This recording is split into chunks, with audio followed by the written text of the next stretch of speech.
Sketching the net of a 3D shape is really helpful for calculating that shape's surface area. Calculating the surface area of a rectangular prism can be tricky just when you're looking at the 3D view of it itself, because you can't even see every side of that prism.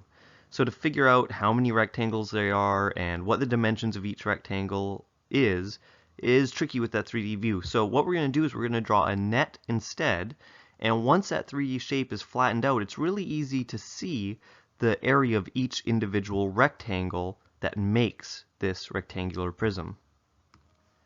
So we've got our net already sketched out. Our goal now is to put those measurements that are on the diagram, like 22.5, onto the rectangular prism's net. So 22.5, that's the longest distance along this, it's the longest dimension in the rectangular prism. So on our net, the longest sides along that net should be that 22.5 feet distance. I'm not going to include the units for now, just because I know what they are. I don't want to get the diagram all cluttered. So everywhere where that longest side is, it's 22.5 feet across. So I'll just sketch that at a couple locations. Next, let's do the second longest distance, 13.5 feet. So now we go to the net and we look for the sides that are the second longest. So this one, 13.5 across. The one across from it would be 13.5 feet as well. And over here on this same sized rectangle, those two sides would also be 13.5 feet across.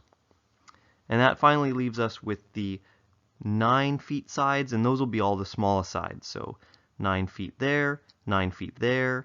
That's where they share a corner. So for example, if it's 9 feet tall here and here, you can see at that corner, those two 9-foot sides have to connect. So that's like this corner here and this corner here. Each of those has to be 9 feet, and so on. So now that we've got all our dimensions on our net, we can just go ahead and calculate the area of each rectangle in that net. And just to help me keep track of these different areas, I'm just going to label each side of the rectangle with a number.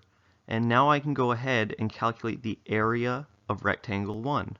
And it's a 9 by 22.5 rectangle, length times width.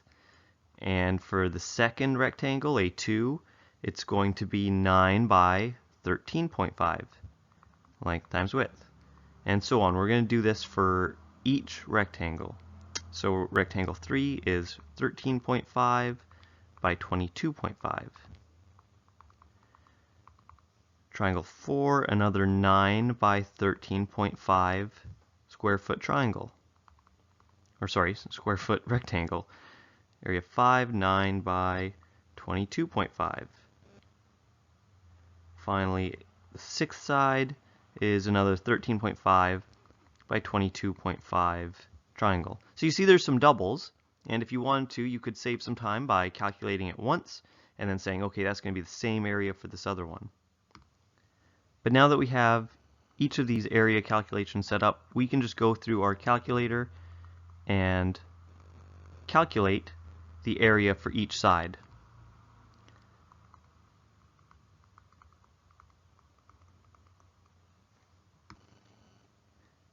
And again, once we've done a few of these sides, we're going to start to see these similar ones. So you'll see the 9 by 13.5, we've done this one before.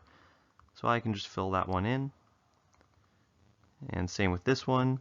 I don't have to recalculate that. I've already done that calculation.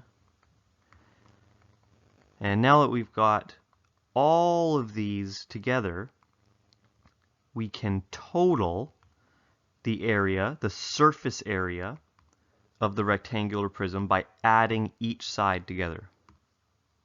And when I add all 6 of those rectangular areas together, I get the total surface area to be 1,255.5 square feet.